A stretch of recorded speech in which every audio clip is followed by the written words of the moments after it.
ธิดาลาวสุดใจบุญสุนทานสงสารปลาวาสันเดแต่บ่ได้สงสารพอภูมาขอเงิน10 บาทเพื่อจะไปบูชาเอาหัวอาหารไปเกี่ยป่าวาสันเดทักทายสบายดี FC ทุกทานที่เคารพและนับถือเป็นอย่างสูงมาพบมาพ่อกันค่อยคำยามแรงตะเว้นตกดินไปเป็นทีเหียบห้อยความมืดเข้ามาทันทีเจบอลาวดังฟืนดังไฟกองไฟเอาไว้เรียบร้อยแล้วจบคลิปนี้ก็จะได้ไปนั่งจีเผือกจีมันอยู่ข้างกองไฟอยากกลับคืนไปเป็นเด็กน้อยสมัยตอนเจบอลาวยังอยู่บ้านนอกคอกนาตกตอนแรงมาแนวนี้ผู้บ่าวผู้แพ้วเขาเจ้าลงควงลงเคียงเนาะผู้สาวก็จะเอาแนวปั่นไฟมาปั่นอยู่กองไฟผู้บ่าวก็จะเอาปีเอาแคนเอากองมือมาห้องมาแต่หัวบ้านหมดแหละผู้สาวอยู่กลางบ้านเลยจะได้ภาพบรรยากาศที่ค่อนข้างโอ้ยมีความสุขที่สุดตอนสมัยยังน้อยๆบัดโตมาใหญ่มาแล้วกะภาพบรรยากาศเรานั่นกับบริเจอแล้วง่ายเขามาอยู่ในเมืองใหญ่ก็เลยอยากคิดย้อนไปย้อนบรรยากาศก็เลยว่ามาดั่งไฟใส่ข้างเงินทานผู้ชม FC แฟนครับเอ้า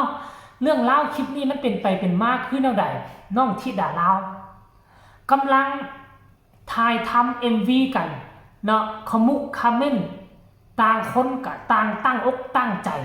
งานนี่นะแสดงว่ารวมตัวดาวเด่นดาวดังของบ้านศรีวิไลเกือบบัดทุกคนเลยไดเพราะว่าเพลงตัวนี้นะถ้าจำว่าได้มีทั้งเสียงผู้หญิงมีทั้งเสียงผู้ชายอาจจะได้ห้องผสมประสานกันเพลงคู่หรือบอมีชายแล้วก็หญิงคนที่ไปเนาะก็มีไอ้ปรารถนามีทั้งไอเคมีทั้งผู้ใดมีพ่อแดงแกงละวาบอกอันนี้คล้ายๆเด้อแต่ว่าอันนี้บ่จำว่าแม่นแท้หรือบ่แม่น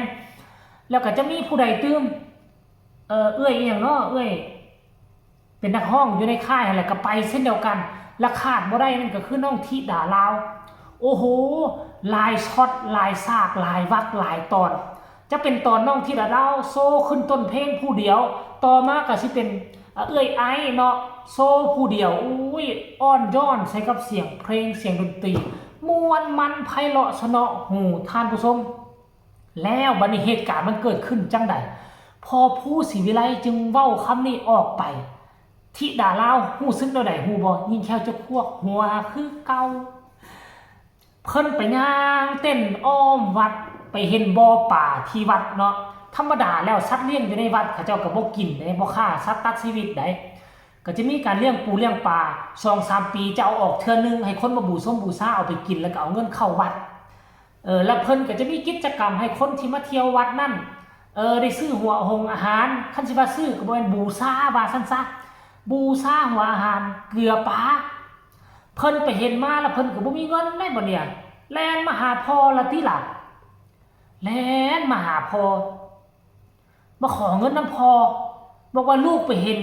ป่าเมื่อกี้อีต้นมันว่าซั่นเด้อีต้นมันก็เลยอยากได้เงินไปบูชาเอาหัวอาหารไปเกลี่ยมันว่าซั่นเด้สงสารว่าซั่นเด้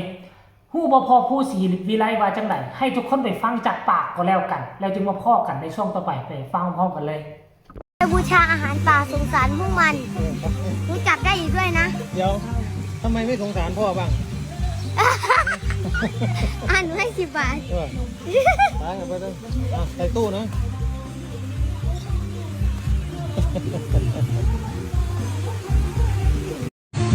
อ๋อต้องได้เงินอยู่นี่10 บาทหนูจะไปบูชาอาหารป่าสงสารพวกมันรู้จักได้อีกด้วยนะเดี๋ยวทำไมไม่สงสารพ่อบ้างอ่านให้10 บาทตายไปเลยใส่ตู้นะ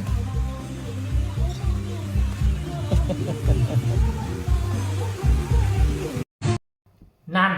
พอผู้ว่าจังไดทุกคนว่าเฮ้ยแต่ว่าพอผู้ก็บ่ได้ตั้งใจเว้าตั้งใจว่าแต่อย่างใดดอกจะสุปิเข้าใจผิดเด้อสิว่านั่นแหละพอบ่ฮักลูกแท้มีบางคนนี่สิเป็นแล้วนี่ได้พอบางคนก็สมองค่อนข้างว่าต่ำสมองตรำตุ่มสมองซ่าแน่พัฒนาบ่ทันหมู่คิดบ่ทันหมู่ความจริงแล้วพอผู้เว้าก็คือว่าเว้ายอกกันกับลูกสาวเว้านัวหัวมวนลูกบอกว่าสงสารสัตว์สงสารป่ามัน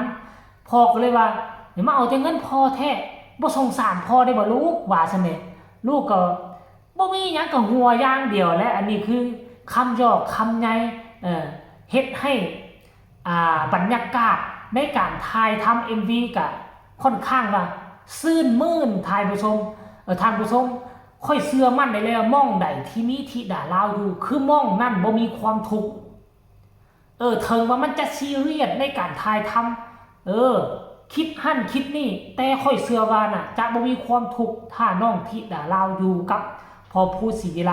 แล้วก็จะมีแต่ความหุ่งเฮืองเรื่องม่วนไปหน้าติ๊กท่านผู้ชม FC แฟนคลับเดี๋ยวจะไปสอดส่องเบิ่งคอมเมนต์ของแฟนๆมาดูเนาะเห็นน้องธิดาลาวก็พอผู้ศรีวิไลออกมาเคลื่อนไหวเป็นตาฮักเนาะพอลูกคู่นี่ท่านผู้ชมนี่มาเบิ่งดูมันอยู่ในเขาเจ้าแซ่ไปก็หวังว่า FC แฟนคลับของน้องธิดาลาวก็คงจะเห็นแล้วแหละเขาเจ้าแซ่ไปในกลุ่มบ้านฮักนะแซ่ไปเป็นคลิปสั้นๆแซ่ไปอยู่ในกลุ่มบ้านฮักใส่เนาะบ่นี่เนาะโอ้ยซอกบ้านฮักน้องธิดาลาวบ่เห็นสิโพดบ่ท่านผู้ชมเนี่ยนะเห็นแล้วเนี่ยทุกคนหน้าตาสะสวยใส่ชุดลาวแล้วรู้สึกว่างามขึ้นหลายเลยงามขึ้นหลายนี่มาเบิ่งคอมเมนต์ก่อนคอมเมนต์นี่ก็เป็นคนลาวว่าซั่นน่ารักว่าซั่นเนี่ยโอ้ยน่าฮักว่าซั่นโอ้คนลาวมาหลายแท้อันนี้ก็เป็นพี่น้องชาวลาวอีกแล้วแม่แอดว่าซั่นส่งมินิฮาร์ทมาให้อันนี้ก็บุญนากับคนลาวกันส่งใจมาให้เส้นเดียวกันอันนี้ก็ยกโป้ให้มันพูดต่อมาโอ้ยผู้นี้ก็มินิฮาร์ทป๋อถูกน่ารักและใจบุญด้วยเจ้าหญิงธิดาน้อยว่าซั่นนี่อันนี้ก็ส่งใจมารัวๆนี่ป้าทุกคนหลายคนเว้าๆอย่างหลายส่งใจมาให้ธิดาลาวรัวๆเลยอันนี้นะอันนี้คือความใจบุญสุนทานนี่แหละน้องเป็นคนใจบุญสุนทานมาอยู่กับพ่อผู้ศรีวิไลพ่อผู้ก็เป็นคนใจบุญสุนทานหอบเอาลูกหอบเอาเต้าบ่จักกี่ชีวิตมาอยู่หันน้ำกันเงินค้ำกำแก้วก็บ่เคยเอาเงินมาลงมาไล่ก็บ่เคยเอาน้ำลูกน้ำเต้าควักเงินในถงตนเองปุกปั้นเลี้ยงเกลือคันสิว่าแล้วน่ะเลี้ยงดูปูเสื้อย่างดีคนใจบุญสุนทานมาอยู่น้ำกันมันก็เลยก่อให้เกิดบุญบารมีอย่างแห้งกล้าแล้วก็เลยเฮ็ดให้โด่งดังชั่วข้ามคืนนั่นละอันนี้เขาเอิ้นว่าดวงสมพงษ์กันเขาเอิ้นว่าภาษาลาวเอิ้นว่ากิ่วเข้ากันวาสนานำพาเข้ากันมาอยู่ละกอเป็นมันเหมือนกับฟืนกับไฟเนี่ยฟืนกับไม้คือกับไฟถ้ามีแต่ฟืนบ่มีไฟมันก็บ่หุงมันบ่ล่ะมันก็บ่ลุกขึ้นมีฟืนแล้วก็มีไฟเวลาเอามาปึ๊บใส่กันวูบขึ้นอย่างเดียวพอผู้กับน้องธิดาลาวเส้นเดียวกันผู้นึงเป็นฟืนผู้นึงเป็นไฟแตะใส่หน่อยนึงลุกฮืบขึ้นน้องธิดาลาวเปรียบเสมือนกับฟืนด้นหนึ่งที่ผ่านมาบ่เคยมีผู้ใดเอาไฟไปแตะใส่พอผู้สิผีได้ไปเจอ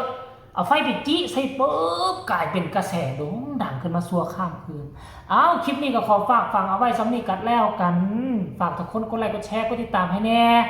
เพื่อจะบ่พลาดในคลิปต่อไปขอขอบคุณผู้ที่เข้ามาเบิ่งกดไลค์กดแชร์ขอให้ถึงหวยเบอร์ใหญ่ก็แล้วกันพบกันใหม่ในคลิปหน้าสบายดี